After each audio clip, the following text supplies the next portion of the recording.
Okay, good morning. Karong daga ang atong mensahe pagdiluhan o Christians ought to live for Christ. Dili na ako na lamang doon na tayo mabasa ni sa Biblia. Kinahanglan kita mga Kristiyanon, kinahanglan ta or anayan ta or ato gina siyang obligasyon nga magkinabuhi alang kang Kristo.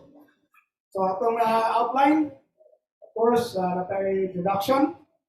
Next, first, aron nato magkakinabuhi ta kang Kristo, alang kang Kristo, una yun na siya, learn how to love God above all. Then, sa maluya ta, I hope atong i-imitate ang life of the early Christians. Mas grabe sila o giantos sa panahon nila. Pero misugakod sila. So I hope it gives us some encouragement that it's really possible. Next, value the precious sacrifice of Christ. Ato siyang tagaan o bili. Ang bililhod na pag-sakripisyo ni Kristo. In that way, makahigit natay mahimong magkaroon tag gratitude. Gratitude nga sa Ginoo. And envision the beauty of living in heaven. Iniusap ko ni sa itong paghataw, pagdasig ba? Nga naman yun nga magkinabuhi ta. Alang kang Kristo. Tungod kay nasayo ta, nanindog kayo ang langit. Kung tinuod sa ng langit, nga naman, si Kristo nagpakamatay. Useless yung kamatayon kung ang iyang saad ang langit, na about langit, kanang binuang lang. Di ba? So the fact that He died, naagid ang langit, and dinhi, indog ka ng lugar. So, we have to envision that one to help us live for Christ. And of course, our introspection. Okay, so we'll sa introduction. This is the very verse na itong ikuhaan o topic this morning. Tingnan niya, no? For the love of Christ compels us, because we judge thus, that if one died for all, then all died. So, muna yung iskutan ni Pablo, no? Hindi ko nung sa Diyos, muna yung murag mo kumpil na to, murag mo force na to, mo push na to. Kaya kita ko nung nihukuman, ang tumangsa na pamatay para sa tanan, then ang tanan namatay. Verse 5:15, and He died for all. So, matanin ng eksunan, nagpakamatay siya para sa tanan. Of course, I hope so. That those who live should live no longer for themselves, but for Him who died for them and rose again. So, dili talaga kuha sa itong mensahe ng Butaga. So, we ought to live for Christ because Christ died for us. So, if we believe that Christ died for us, we should also believe that we ought to live for Christ. Okay? So, muhatag-tag mga butang diri nga kanba, kanang murag rason or nga may basis nga nung manghimay mo pinabuhi matapalag kay Kristo. Sugod tahan just to understand how precious we are before God. I don't know, aware mo, na kita, mas bililhon pa kita kaysa Old Testament Israelites. You know, ang Israelites, mo kita bililhon sa Ginoo, di ba? Imagine, He provided a way na makakross ka sa Red Sea. Pero, ako ipakita ninyo na mas bililhon pa ta kaysa mga Israelites. Ito yung normal nga nasa kalibutan. Natutunan nato ni sa itong English service also. It says, the wicked become a ransom for the righteous, and the unfaithful for the upright. Nakita na ito, no? Ang wicked daw mahimong ransom o tubos para sa mga matarong. O kanang unfaithful for the upright. So actually, it's just a rephrasing of the first statement. Kanang ikaduha. Yung the unfaithful for the upright, it means, pareho na, unfaithful, wicked, pareho na, ang righteous o ang upright. Let's just change the righteous word into God's people. Okay? Change na siya. Because when yung tao, righteous na ka? Well, may righteous ba? Tas Ginoo ba? So, let's just set aside na lang. Ato na lang ito na God's people kanina tinarong. Okay. Now, ang Old Testament mo ni, na-applied yun ang Proverbs 21:18. It says, for I am the Lord your God, the Holy One of Israel, your Savior. I gave Egypt for your ransom, Ethiopia and Seba in your place. So kita na doon, it jives with the Proverbs na to, no? Proverbs 21:18. Nga, ang wicked na ay mahimong ransom for the righteous. So sa atong bilisan kay righteous o God's people. So mga dautan mo ay mahimong ransom for God's people. So, klaro, no? Ingat diya, ang Ginoo, may ilang Diyos, sa mga Israelites siya, the Holy One of Israel, Savior siya. Or magyapon na ito ron, Savior gyapon na ito ang Ginoo. I gave Egypt for your ransom. So, klaro, no? Nahimo silang special people, pero in exchange for katong mga mga Egyptians. Kung nga, piling Ethiopia and Seba, wala ko mo hindi pero for me, hindi mo pinakadako yung example ng Egypt, no? Ang mga Egyptians. Now, and since you were precious in my sight, you have been honored, and I have loved you. Therefore, I will give men for you and people for your life. So nakita natin siya mga isona, no? Nga, kita precious kung sa mata sa Diyos, referring to the God's people, the Old Testament times. Yung diya, you have been honored. Ipasidunggan sila, ibugma sila, kunya anak ko, no, akong ihatag ang tao para ninyo, ang mga tao para sa inyong kinabuhi. So, mauna ang sinisiyang mga God's people sa Old Testament times. Nagamit siya nasod, no? Igamit niya to ransom kining siyang mga Israelites kinatakawan. We know, kung sila tapos sa Egypt, diba? All the firstborn were killed. Kung wala ko siya namatay, hindi ko sa nabuhian ni Pharaoh. Okay, matay yun sa mga firstborn sa Egypt, si Pharaoh, yun kang Moses sa panghawa na mo, pangbiya na mo. So, mo to siya concept of ransom. Now, katawhan siya sa Ginoo, doon na sa obligasyon. So, may obligasyon niya. There is a Deuteronomy 7 verse 5 to 6, pwede mabasa.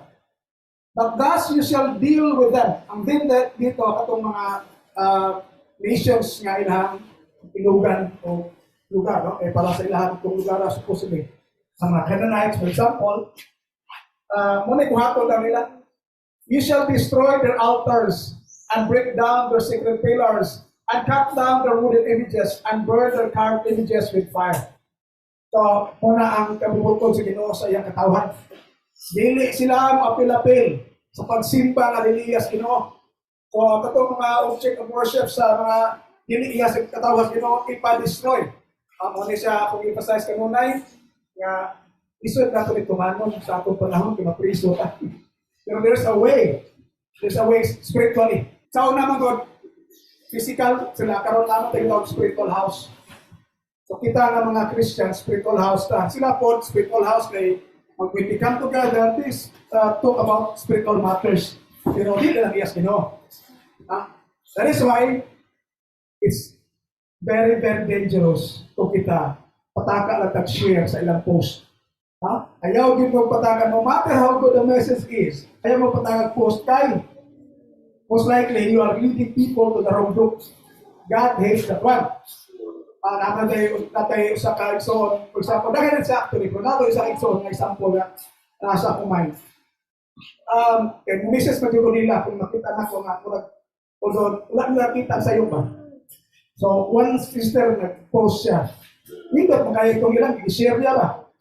Kaya ako din-check ang site, itong asa to siya ikuha. Dito, nakita dyan na ay naipata, na saved by faith alone, something like that. Sa sunod, so ako itong screenshot, ipakita na ko niya. Muna, hindi nila bataka nag-share. Because God hates such a practice. Nga to siya, lead to the wrong group. Okay, nito to, marunong ka nang yawa. Di ba na siya mga tagbati? Pagkita ang ikag maayo, para ma-entice ka mo, share.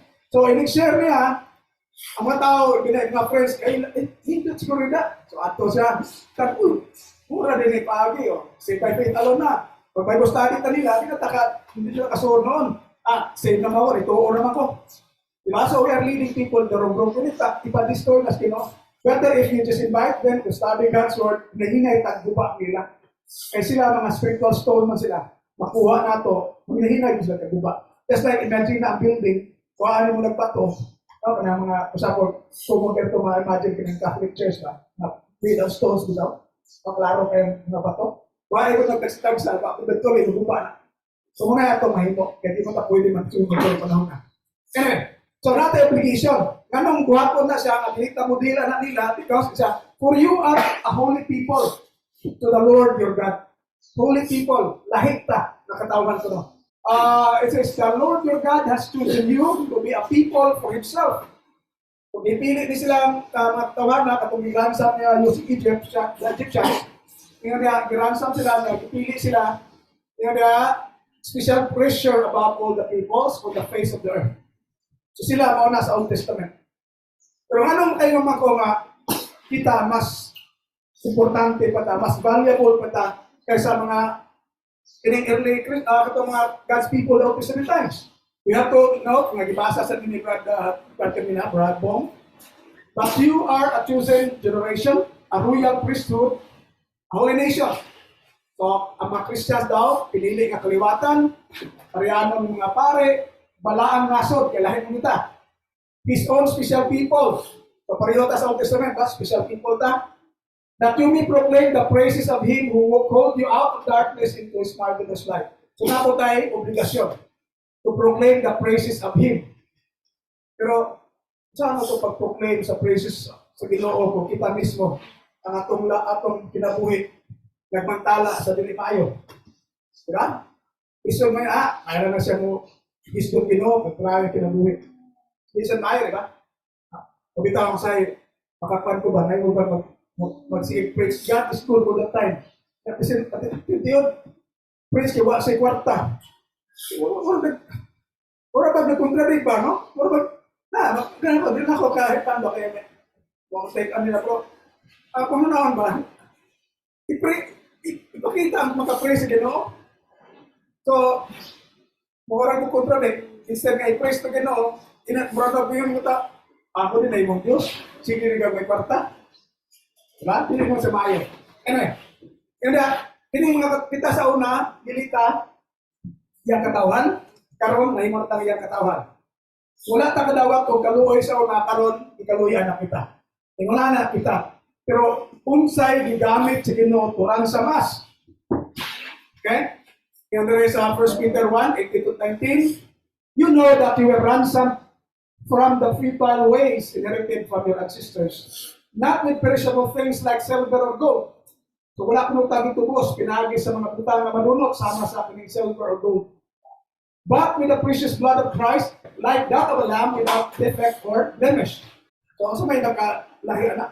Now, I hope makita niyo yung difference. Ang Old Testament people, or God's people in Old Testament times, giransom sila using the wicked people. Diba? Ang Egyptians, may gamit ransom for them. How about us? Giransom ta, kita nga wicked, giransom sa righteous. Kita yung difference? Ang God's people karon giransom using the righteous one.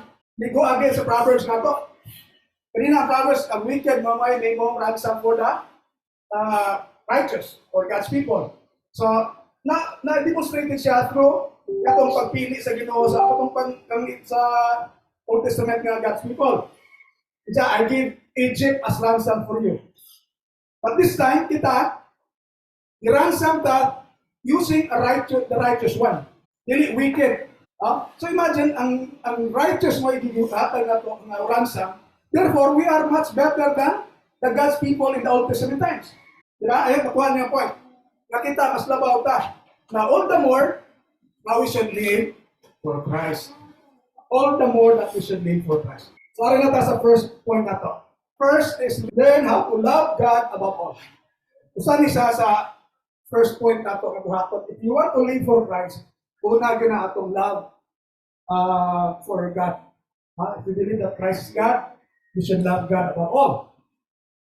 Kung may mahimo sa love, siguro, mga witaw gaga, o sa mga minyo na, makita ganyan nyo, ang laing mapuhat sa taong higugma. Higugma, ano nga siya? So, sa nilagat, no? Nasa gibuhat nga, kana siyang, tungo sa iyang gugma daw.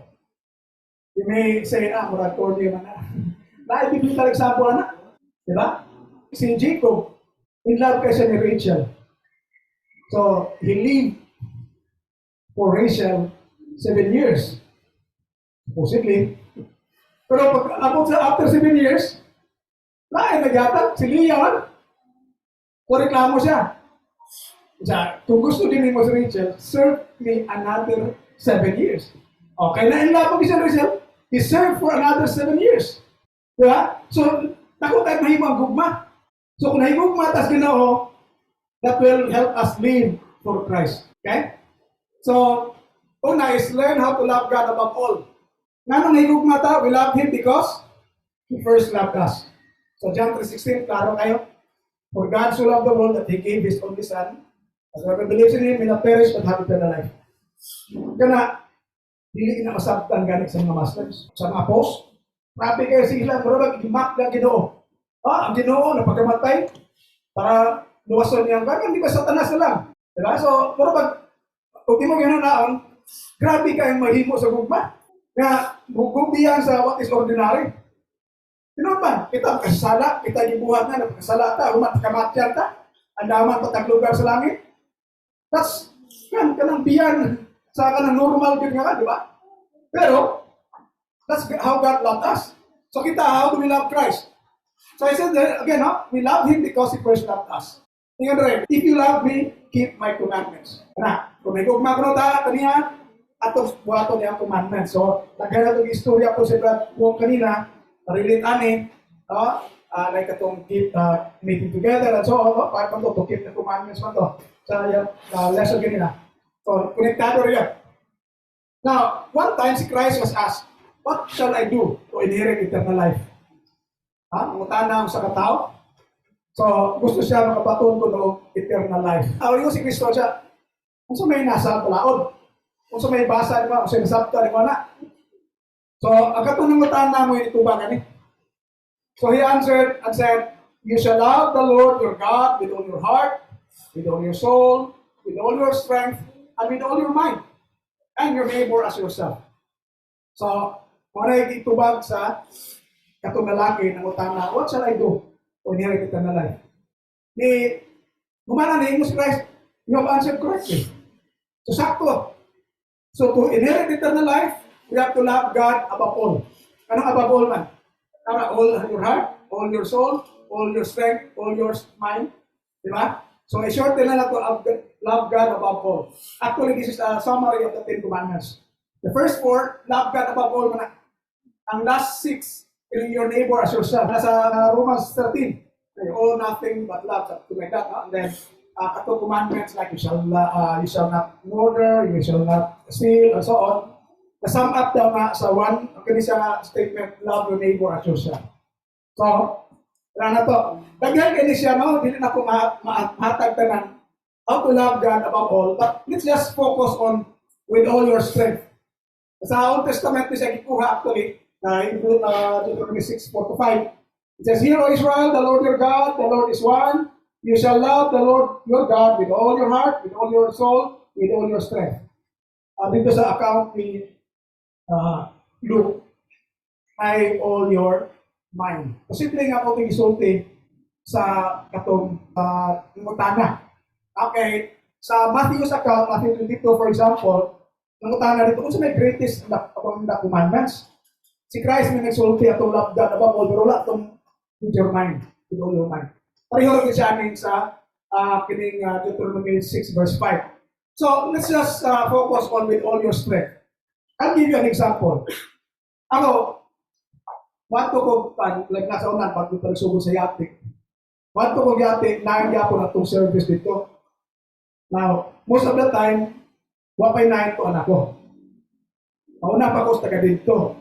Sa Lapu-Lapu, o sa Japon, in fact, last, nanadto ko, 8:45 to anak ko. Lapu-Lapu na siya. Nganong ako pa ng buhaton nga. Even another, when I was in Vienna, Austria, tapos di ko dito una po, most of the more than half siguro sa mga original members dito, ang nag-worship, nauna pa ko. Despite nga, sayo pang address nga nakuha na ko. Kaya ako lang tanaw sa internet ng address, ang biyato, kanto dito, bago na di balhin. Kaya na nakapost dito, kasis ng balhin, Jadi ko pamilyar og Vienna, tana ko area ko pareho man sa akong area ko kung nasa ko nag-stay. So akong giadto. So tuod man abot ko dito, wala pa nagsugod ang worship nila.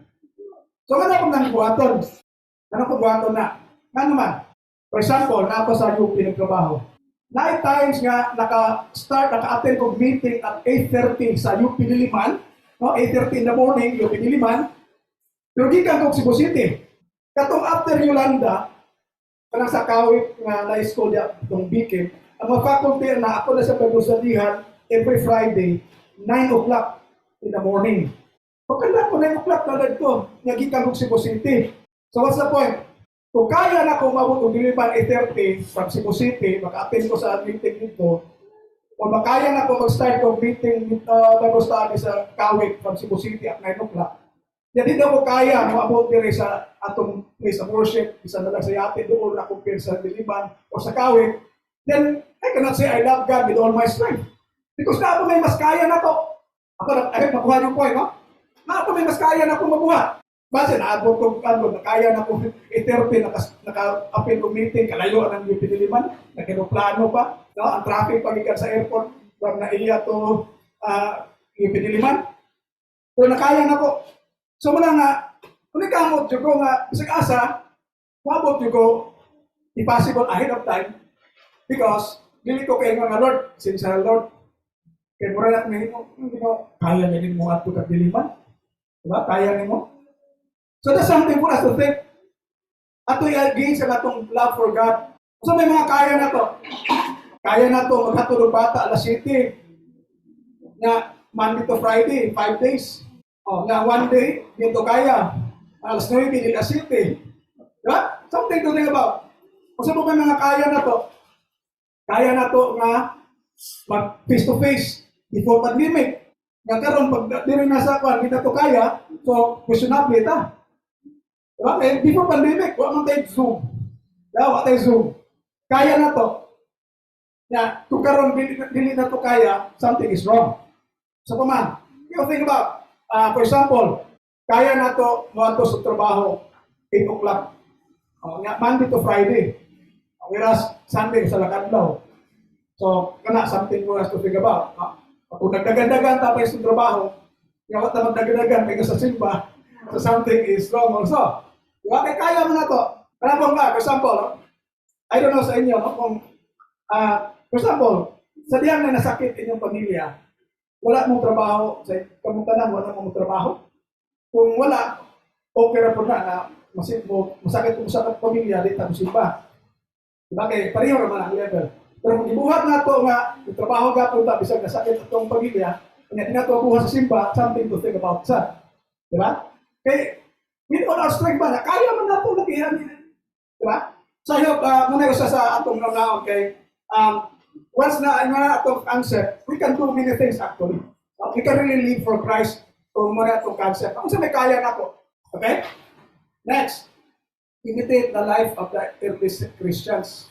Kung saan kayo makaluya ang pagkakristiyano. Kung wala tayo inspiration gikan sa mga early Christians, murag mawagtag kita. So, muna nga, if you want to live for Christ, ato mananaon ang gibuhat sa mga early Christians. First of all, kita karon free ra kahit ang simba. Wala yung budakot nato kung simba. Diba? Sa ilang panahon, napaka-difficult ang ilang pagsimba. Grabe persecutions. Grabe. Ang uban, nangamatay tungod lang sa ilang faith. Kita, wala pa kita buhanan sa ato. So, I hope, whatever problems we encounter in life, niya, murag maluluya ta, let's always remember the early Christians. For example, si Peter, grabe ito persecution sila, mga chief priests, bawalan sila magwali. But Peter and the apostles said in reply, we must obey God rather than men. Wagi sila magpatinag sa threat. No? Gihulga sila na pang-prisuhon sa pariya just to, not to spread the gospel of Christ. Pero, muna itubag nila. At kita, wapanibabang na ito, pero pag-depend what they buhat. So, something to think about also. So, next. By this we know love because He laid down His life for us. And we also ought to lay down our lives for the brethren. Kini natay na himo. to lay down our lives for our brethren. Something to think about also, mga igsoon. Because nga dia, nakailatagog ba, kay nga dia, he laid down his life for us. And we also ought to lay down, just like ought to live for Christ. Not for Christ, but for our brethren. Willing bata nga mupan, kana siya mubuhat og something para sa igsunan. So I hope itong now, kay daghan kay tagpabuhat. Sila nga pabuhat din kasi sinabi ang atong pagigugmas Ginoo. So what else? Ingon ni Paul, imitate me as just as I also imitate Christ. So si Paul ana din nato sundon kay nag-imitate ng siya ni Christ. So marami din effect, no? Ngayon ni Christ said, just as the Son of Man came not to be served but to serve, and to give his life for ransom for many. So kita to na, i-ransom ka para sa using his life. Now, nari siya not to be served but to serve. So kita nag-ano na, ato bang purpose nga serve or gusto na lang ta magpa-serve. So that's something to think about. Kung kini siya gi-apply din ni Pablo, kini siya nga natutunan niya yang nakuha ko Kristo. Dito sa akin, ingon niya din, no? Sa 2 Corinthians 11:24. Are they ministers of Christ? I am talking like a madman. I am a better one. So mas labaw pa siya. Referring to katong mga ubang mga pasos. No? With far great labors, far more imprisonments, and countless floggings, and often near death. So kasila siya hapit mamatay. 5 times I have received from the Jews the 40 lashes minus 1. So kadaghan nila, grabe kayo ang Paul. Pero because he lived for Christ, iagyon nga, di kaya ni siyang tanan. So I hope, ato ni siyang hinumduman kaning iyang kinabuhi. It has imitate the life of Paul, for example. Napisan pa man sa mga palisdanan, grabe hindi pa priso. Kita ko pa kasulay pa priso. Kining gunalan, papat na kasulayan na. Kanya near death. In fact, si Paul was left thinking na napatay na to siya. Pero wa siya matay, with the help of God, milusok na lang siya, awa siya. So all these things, wala pa na ito siya ma-encounter. Thanks be to God, hindi ang encounter taan eh. Pero kung I question, nabat tayo gibuhat. Again, sa time nga medyo na yung mga persecutions, na yung babag na ito, na yung suti mao, think about this. Imitate the life of the early Christians, particularly the life of Paul, para makasugatot ka. Kita na ito nga, mas grabe pa magani ang ni Paul. One time ito, may usa ka pulisoon niya, sa una maluoy siya na ako, nagamit ka Bible study, niya later on, wala namang attend. Wala may Bible study, nagtungits na lang. So katong sa kagsunod ko dito nga, maikog ko siya na ako. Ako sa gingan ko, Brad. Si Christ gani, naghimog milagro, naghimog og naging pang-ayo, nagpakaon og daghan, ipulian ko mga gani, ibiyaan ko sa mga katawhan, kita ba nga? So muna something na we have to think ba? Nakita mo give up kay, saan ba niyo eh? Ano naman ang Ginoo na mismo. Kung di ka Ginoo, si Paul, hindi siya Ginoo. Tao na siya, mga na kaya niya, kaya po nato. Diba? So muna, next na ito na panis, kini, the moment we try, ay tindisig yun ka maluya tabi. So may matuhan na eh. Then, ato siya, we have to imitate nilang life. No, what's the give up? And those who belong to Christ Jesus have crucified the flesh with its passion and desires. So muna gisulti ni Paul. Kibautan, nag-lead ni Paul yung gisulti. So, kita nga mga belong to Christ, i-crucify na ang atong flesh with its passion and desires. In other words, we don't live for ourselves. Patay na tas to ourselves, supposedly. Kung i-crucify ka sa unang panahon, nignaog mo patay mo ka. Kung buhay pa ka, tiwasan mo ka. Diba? Batay itong mga criminals na tapad ni Christ, ilang itiwasan mo. Kaya nignaog mo patay ka, basta i-crucify ka. So, if we have been crucified with Christ, ang atong mga old, hindi na kita. Mas wala ba ako pag-ganinta? Diba? Kaya, wala nata, namatay na ito itong old self, kung sa itong mga pinuha, mga kaipong, uban pa, then, kung tabagan kinabuhi ka para kang Christian. Next, kinabuhi for Christ, mag-involve with suffering. Pero unsa may amay na itong hinduman kung mag-suffer ta for the sake of Christ. It says here, the Spirit Himself bears witness with our spirit that we are children of God. So kita ko mong tanan, mga anak na sa Diyos, and if children, with ears, heredero ta. So, heirs of God and fellow heirs with Christ. Panindo ka na, no? Kung kita heredero ta sa usa ka dakong asindero, hindi pa higit siguro ta. Diba? Pero hindi na asindero na ang Ginoo yun, ang Diyos yun mismo. Pero na say professor, provided we suffer with Him in order that we might also be glorified with Him. So, dili lang dahil kung heredero ta, dapat po we suffer with Him. Okay? In order that we also be glorified with Him. So, kana, usa na sa itong naon, usa na suffering na to for Christ. Or, wala ka ni pagdibuhat para kay Christ. Diba? So, something to think about. If ang inyong pag-alagad, burdensome sa inyo, kaya wala, ikaw time, basta preparation, and so on, gamay rin na compared sa suffering ni Christ. Gamay rin na sa compared sa suffering ni Paul. Ato na siya kanunay nga nanaon. Dili ta mag-glorify kung dili ta mo suffer with Christ, dili ta makaangkon sa pagka-heredero, kung again, dili ta mo suffer with Christ. So I hope, no, dili ta relax sa atong kinabuhi. Nga burabuan mo tayo para sa pag-lay down sa atong self for the brethren. Hangay lang ko sa buhaton in some ways, no? Kaya importante na siya. Dili ta mag-glorified again kung dili ta, bisag anak na ta sa Diyos, dili ta mag-glorified kung dili ta mo suffer with Christ.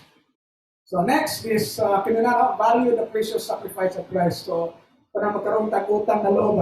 Makita na ito itong early Christians. No? And so those who welcomed His message were baptized, and that day, about 3,000 persons were added. Katugining day of Pentecost.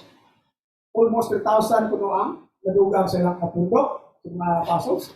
Kita na, they devoted themselves to the apostles' teaching, and fellowship, and breaking of bread, and prayers. So, ilang pagkahustahan na nila, they devoted themselves to the apostles' teaching, and then fellowship. Okay? So, makita na to kung sa sila. Kung nila fellowship ganit, hindi Sunday lang.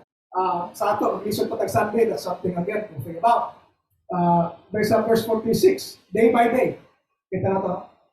As they spent much time together in the temple, they broke bread at home and ate their food with glad and generous hearts or sincere hearts of conversion. So, makita na rin day by day ganit siya. So, kita, mag-listen pa sa atong Sunday, gabay na kaya. Diba nga na to, midweek. Bisod nga po ka midweek. Layo na dito kayo sa mga early Christians. Diba? Tayo, isa man lang sa midweek ato siyang atinan, no? Para makakatpunta, and we can encourage one another. So, day by day sila. Because, kita nila kung sa bililyon ng ilahang salvation. Na praising God and having the goodwill of all the people. So, hindi ito ito. So, katawan. And day by day, the Lord added to their number those who were being saved. So, parang panahon na, pag-isod na kayo day by day, may ma-add to the Lord.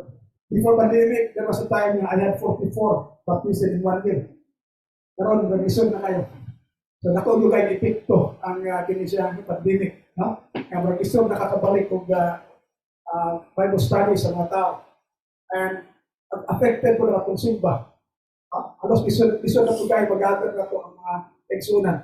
But I hope ato na siya panikamutan kay imagine no, ipakamatyan ka ni Christ, hindi ka nakahatag tayo para niya, hindi ka pinabuhi para niya.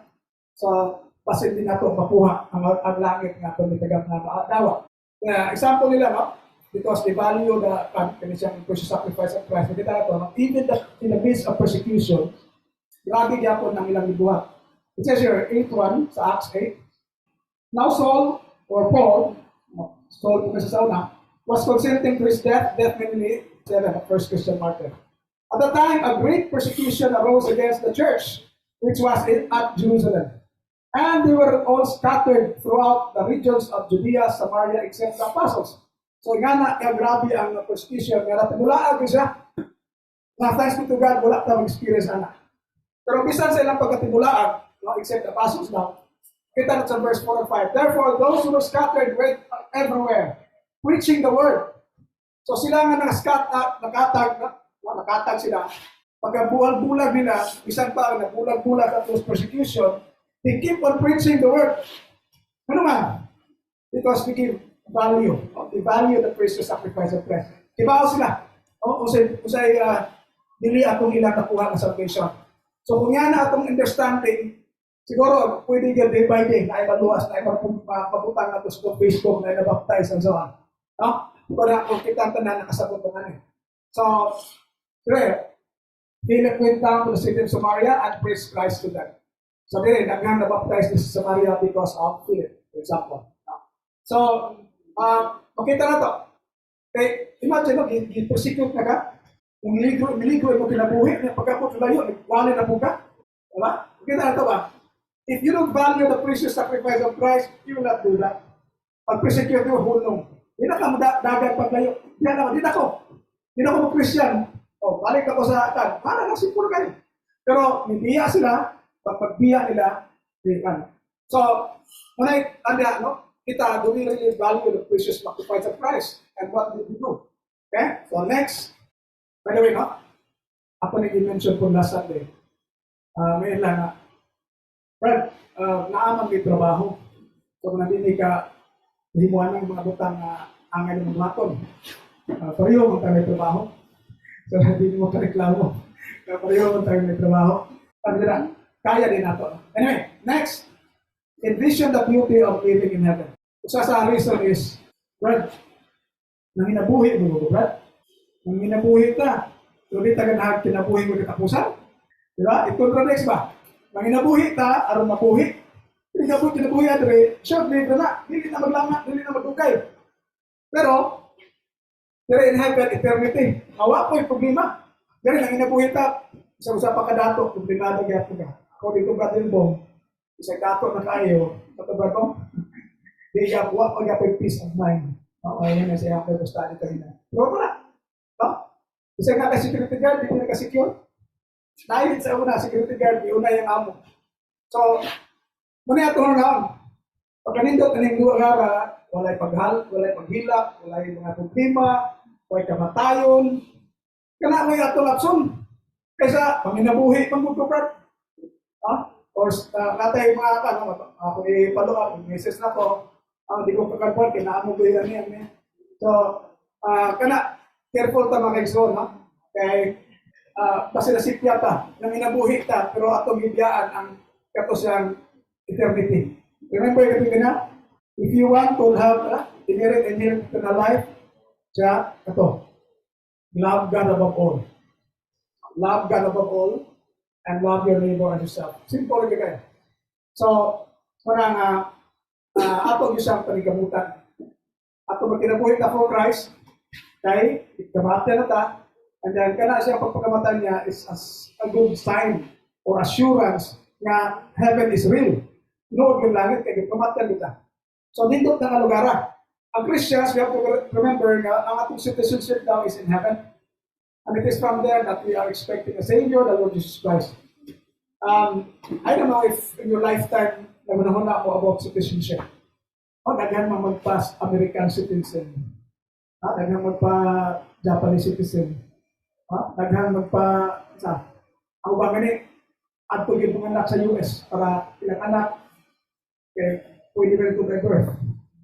Kung nasa ka na tao, pwede man. Sa Japan, di na pwede. Tinanglang ka at least one of the parents is a Japanese. So, like kami, si Rachel, na tao sa Japan, pero puro kami Filipino, o kasi uwi ng mga Japanese citizen. So, magkana, nindot kayo para sa nasa laing citizen. Ang laing ng citizen na hindi ganahan ng senior citizen. Manatay discount, pero di na magkalihok. Pero nagkagay reklamo. Pero a citizenship in heaven is something for us to think about. Naano na siya. Pero just like in a citizenship, kung hindi ginamaribo, pumili ka mo, follow kung siya dapat magmatan. There is sa Hebrews, ang church ko is actually registered in heaven. The General Assembly and the Church of the Firstborn who are registered in heaven. So, you don't have to go there to register. Registered na ta.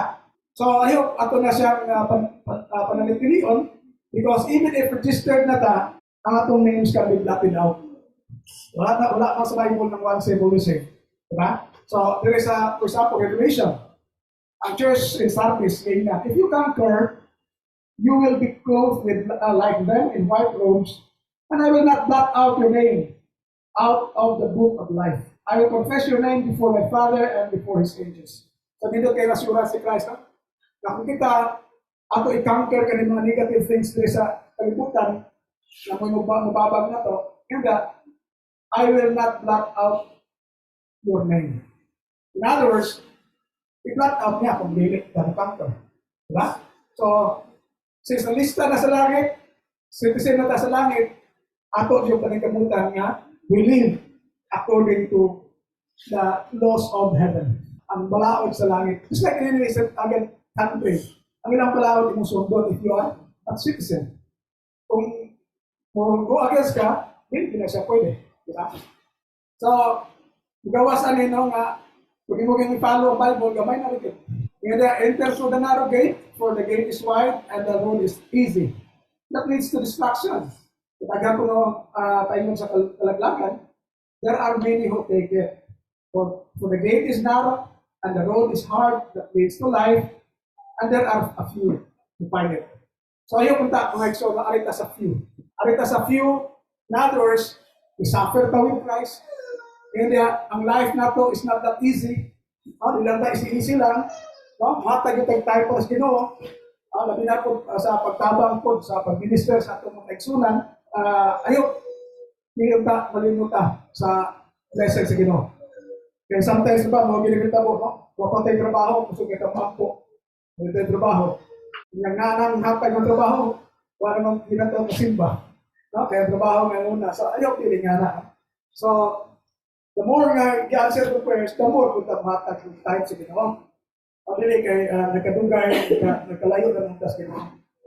So, muna, kung mag-life na to is easy na, arit na nabilong sa katong leading to destruction. So, ayaw to give up. Kinabuhi nga medyo lisod. Kay, bisa gamay ra ta natin, kung assurance si Christ, makasulod ta ang Mount Gate niya, narrow the bridge to heaven.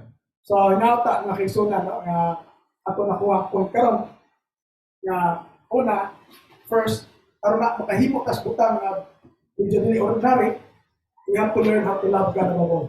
Because love can do so much. Next, in terms nga kita maluya, try to get inspiration sa mga old early Christians. Imitate ang ilahang ibuhat para akayanan na to.